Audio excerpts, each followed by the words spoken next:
మన రక్షకుడైన యేసుక్రీస్తు నామంలో అందరికీ వందనాలండి.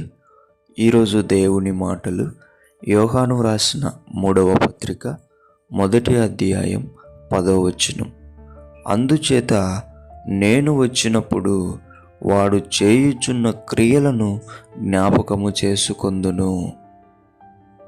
ప్రియమైన దేవుని బిడ్డలారా, ఆయన వచ్చినప్పుడు మన అందాన్ని ఆయన జ్ఞాపకం చేసుకోడు, మన ఆస్తిపాస్తులను ఆయన జ్ఞాపకం చేసుకోడు, మనకున్నటువంటి బలగాన్ని బంధుత్వాన్ని ఆయన జ్ఞాపకం చేసుకోడు. కానీ మన క్రియలను ఆయన జ్ఞాపకం చేసుకుంటాడంట.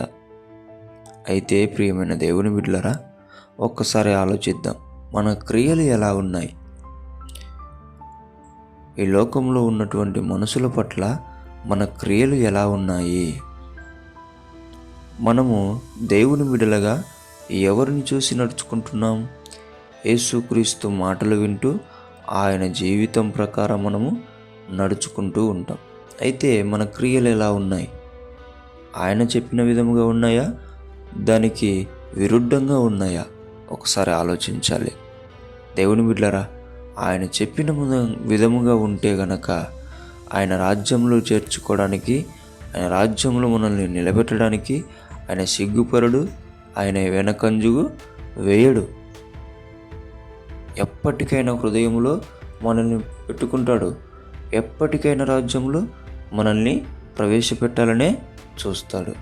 కాబట్టి ప్రియమైన దేవుని బిడ్డలారా, మన క్రియలను ఎలా ఉన్నాయో చూసుకొని, పరిశీలించుకొని, మార్చుకోవలసినవి మార్చుకొని, దేవునికి ఇష్టముగా మన క్రియలను మార్చుకుందాం. దేవుడి మాటలను దీవించునుగాక. ప్రార్థించుకుందాం. దేవా, మీకు వందనాలు, స్తోత్రాలు.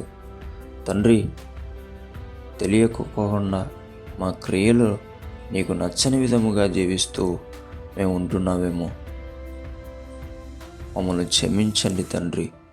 అలా విధముగా కాకోకుండా నీకు ఇష్ట విధముగా తండ్రి, నీవు చెప్పిన విధముగా మేము నడుచుకొని మా క్రియలను నీకు మంచివిగా కనిపించేటట్టు ఉండుటకు సహాయం చేయమని యేసు నామములో ప్రార్థిస్తున్నాం తండ్రి.